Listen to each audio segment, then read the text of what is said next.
Welcome to the CereCore Podcast, where we focus on the intersection of healthcare and IT. From practical conversations to strategic thought leadership, let's unpack the decisions, challenges, and journey of those whose purpose it is to deliver technology that improves healthcare in their communities. Today, we welcome Chris Riha to the CereCore Podcast. Chris is a senior cybersecurity advisor at CereCore, where he leads our cybersecurity advisory organization.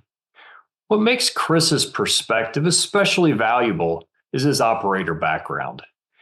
He spent more than a decade inside a large health system, Carilion Clinic, leading clinical systems, engineering, and technology services, managing teams, medical devices, and the realities of day-to-day hospital operations.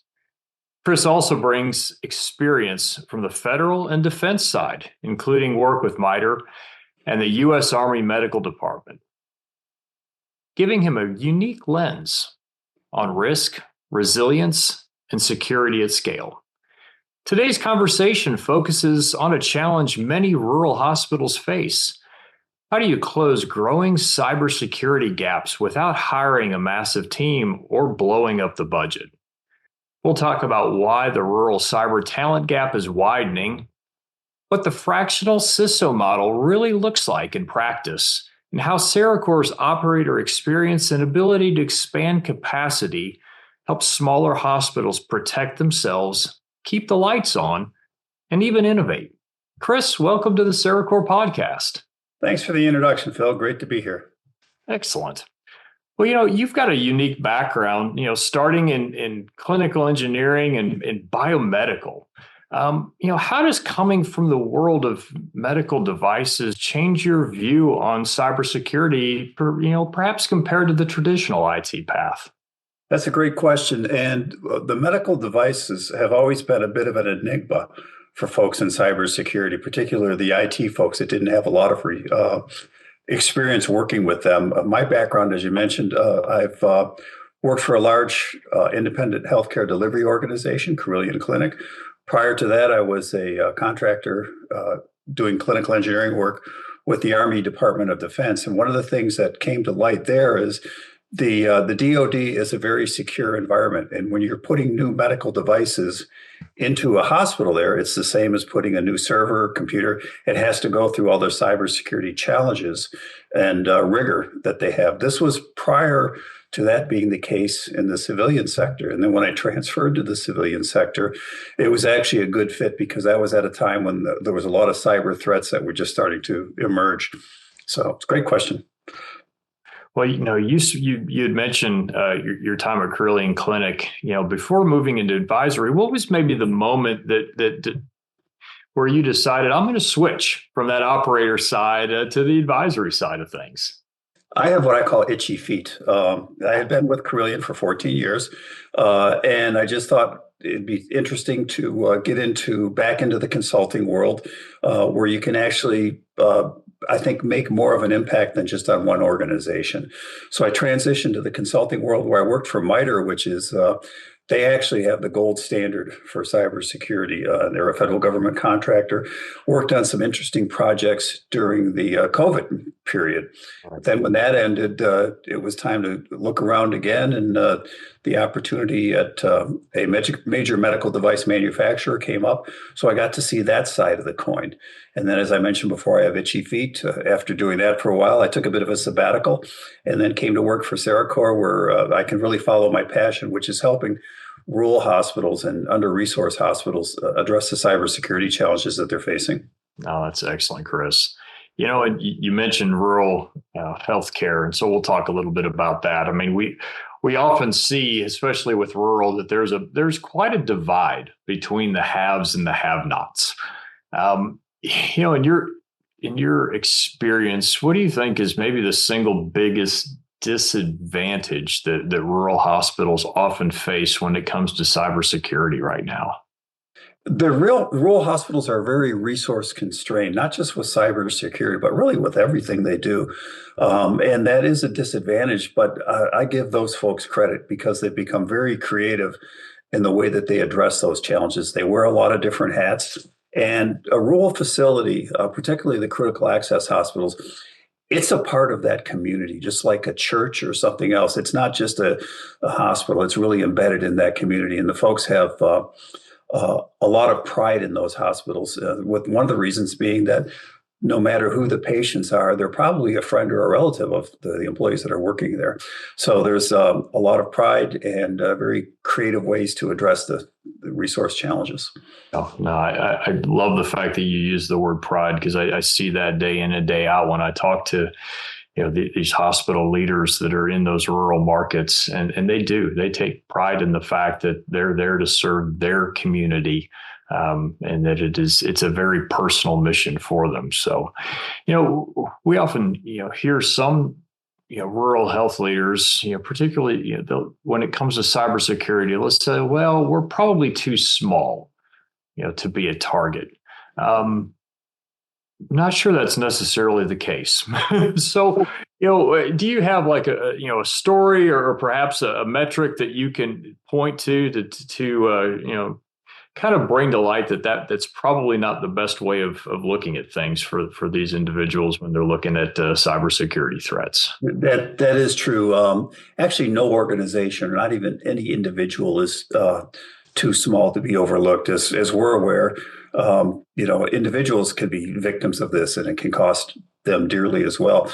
So no matter what business you're in, none can be too small. As a matter of fact, the small ones can often be targeted because of the limited resources and capacity they have. We've worked with one client, critical access hospital in a very rural area out west, that was the victim of a cyber incident about a year ago. And it was a very eye-opening experience for them. And they luckily were able to get through it because they had done some really good backups and were able to pull together and get everything back online. But they were still offline for a couple of days, which is huge for those small communities, because if you're offline, then the folks in the community, if they want to get treatment, they could have to drive 30, 40, or 50 miles, sometimes over mountainous terrain and tough geographic areas. No, it's a very valid point, and I think there's just because the impact might be a little bit smaller, or the ransom might be a little bit smaller that you can ask. Sometimes it's these bad actors see it as an easier avenue or a way into something larger. So it is one of those things that I think everybody's got to be paying attention to. So. As we look at these rural hospitals, do you have any advice for those organizations as they start assessing maybe the current state of their organization as it relates to the skill sets of their internal team, as they look at their devices, from you'd mentioned from your background, med devices, and just the applications in their portfolio? Really, it's the same advice I give any organization is, take a look at what you have. It's imperative to maintain an accurate inventory, and also stay abreast of the current trends.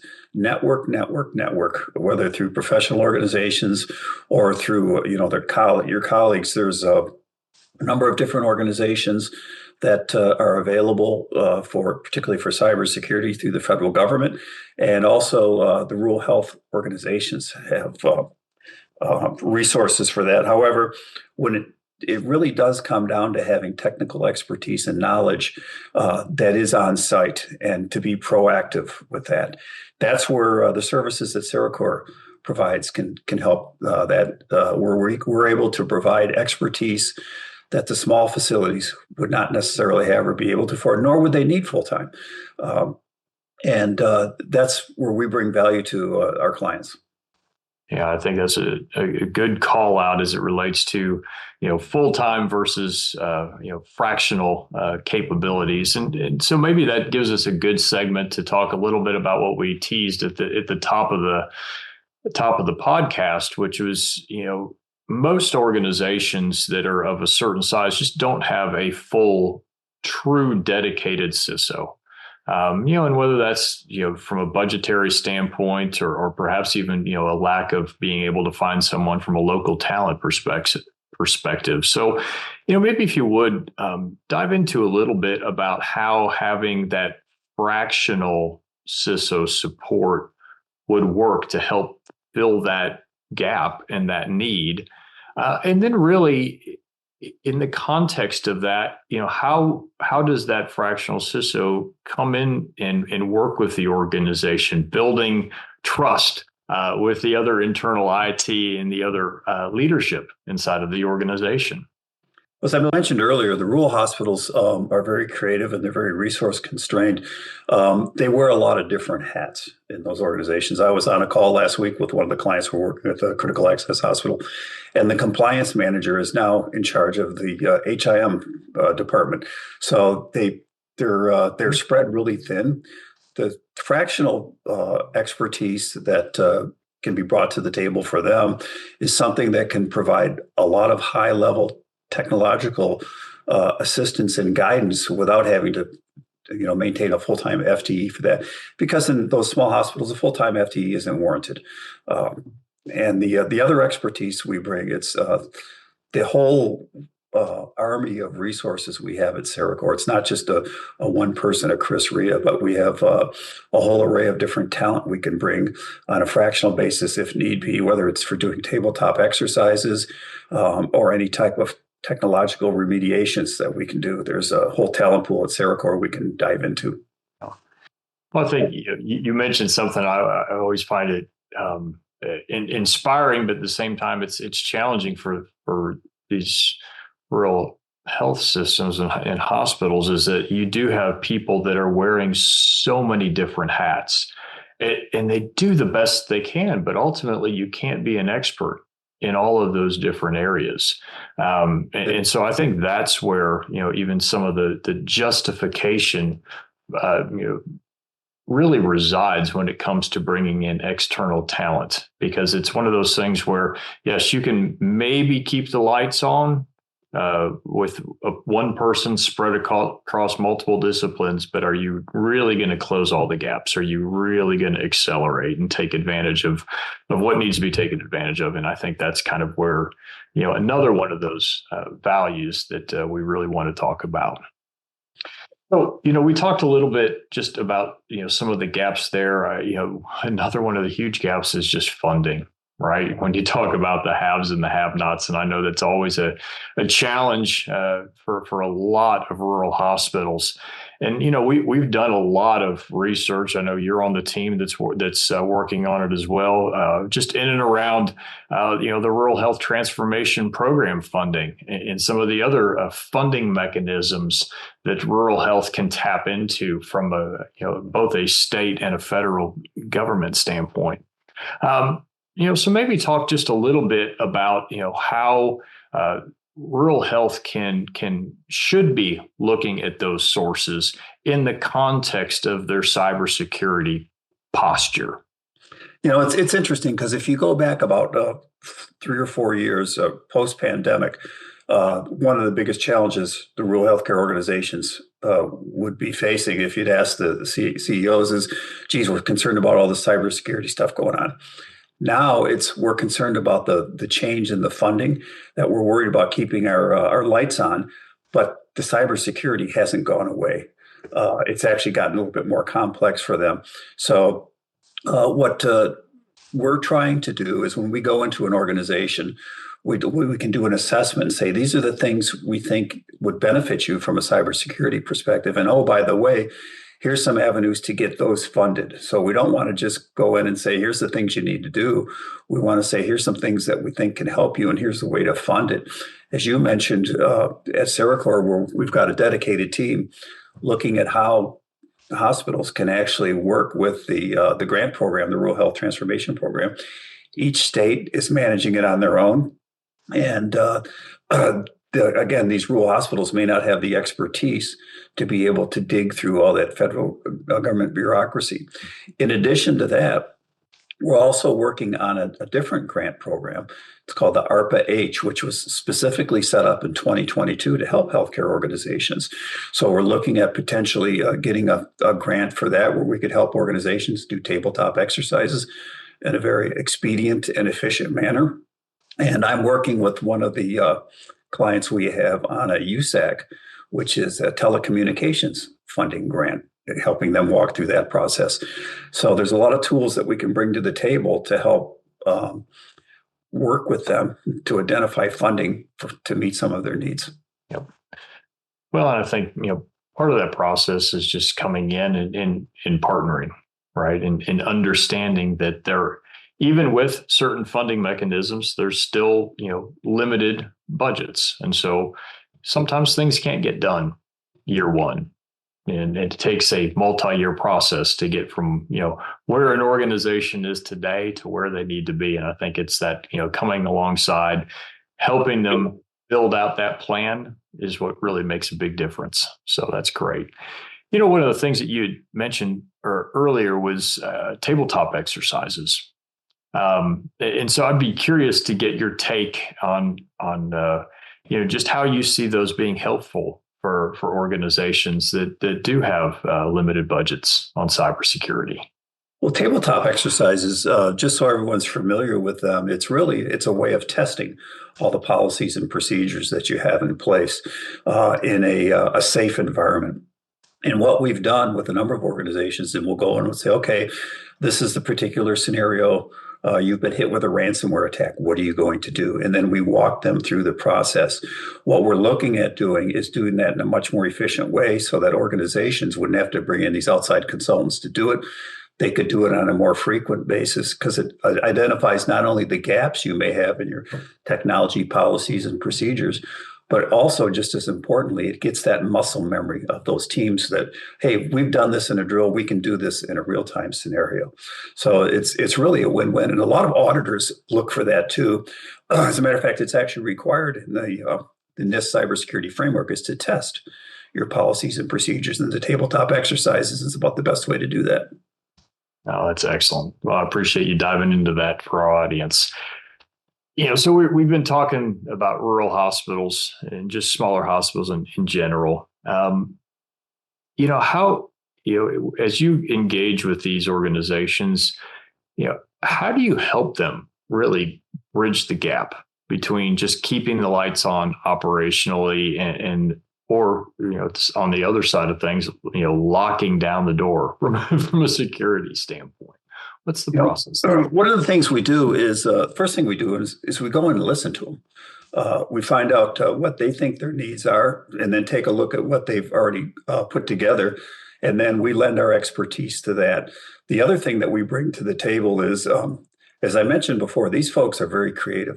Mm-hmm. Some of these hospitals come up with really good solutions that we'll say, hey, we hadn't thought about that. So we're able to put that into our repertoire when we go to other organizations. Basically, it's a knowledge sharing that we bring to the table. Yeah.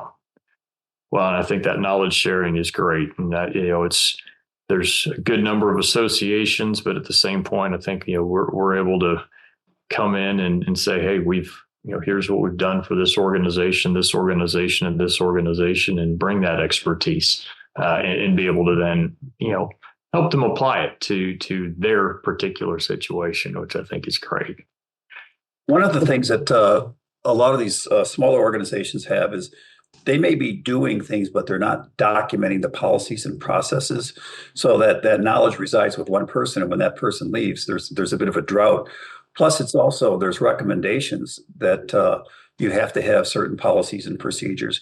We have a whole library of those where it's certainly not plug and play, but we can certainly create them in a much more efficient manner than if they were starting from scratch. Yeah. Well, and sometimes it's such a daunting proposition that having those, having something that you can start from and someone to help guide you through it makes a world of difference. And then certainly makes the board a little bit more, puts them a little bit more at ease that there's a plan and a strategy and a governance in place in and around that. You bring up a good point too with the boards, because we're able to brief the boards at these organizations and they say, okay, they've actually brought in some outside expertise and it eases their angst. Yep. Agreed. Well, Chris, this has been a good conversation. I appreciate the insights. If as we wrap up here, maybe I'll leave you with just one more question. For the rural hospital CEO that's out there listening right now, what should they do tomorrow morning to start closing the cyber gaps that they have without having to go and hire a full dedicated cybersecurity team? That's a very thought-provoking question, and I'm going to basically expand on a little. It's not just the rural hospitals; it could be the resource-constrained ones that are in urban areas as well. The city hospitals that are woefully underfunded and woefully overtaxed. But the most important thing for the CEOs to do is stay engaged, make sure that they have plans and processes in place in the event they are hit with the cyber attack. And as we mentioned when we do the tabletop exercises, it's not if you're going to be hit, it's when you're going to be hit with a cyber incident. And if you're well prepared, it's going to be a minor incident. If not, it's one that's going to be very painful. And it will hurt your community. Yeah. Well, I think that's the biggest thing to take away from it, right? Is that there is an impact to the community, not just to the hospital, not just to the providers, not just to the nursing staff, but truly to the community. And you're spot on with the fact that it's not if, it's when. And it's all about what do we do and to be prepared for it and have a plan, execute on that plan. This is where the tabletop exercises come into play so that everyone across the organization knows what they're going to do, how they're going to do it. Nothing comes as a surprise. Yes, is it an inconvenience? Is it a challenge? Absolutely. But if you're following a playbook that you've rehearsed, that you've exercised, not only is the organization going to be in better order, but the ability to serve the community will be as well. Well said. I thought it's great advice. Great advice. Well, Chris, thank you. Appreciate you being on the CereCore podcast, and just thank you for all the work that you do for our clients. I know it's a very rewarding role, and at the same point, I know it's also one that's very, very appreciated. Thank you, Phil. And just one last anecdote. The one organization I mentioned we've worked with that got hit with a cyber incident, they had an IT staff of one. And this poor guy ended up working 3 days straight. And to show you the resiliency of these hospitals, the healthcare workers there are actually babysitting his child during that. But those are the things that we want to prevent. Well, exactly. Rural is truly community, right? And everyone steps up, everyone goes in. And if we can help in any way to mitigate that, possibly prevent it from happening, but certainly mitigate how they have to scramble to respond and put them on the right path, it makes a big difference. So great. Well, Chris, thank you so much. Appreciate it. Thank you, Phil. Thanks for listening to the CereCore Podcast. We hope you enjoyed this conversation. Follow us on your favorite podcast platform for more episodes. Connect with us on LinkedIn. Visit our U.S. website at CereCore.net. And for those abroad, visit CereCoreInternational.net. Learn more about our services and find resources. At CereCore, we are healthcare operators at heart and know the difference that the right IT partner can make in delivering quality patient care 24/7. Let's help make IT better. Here's to the journey.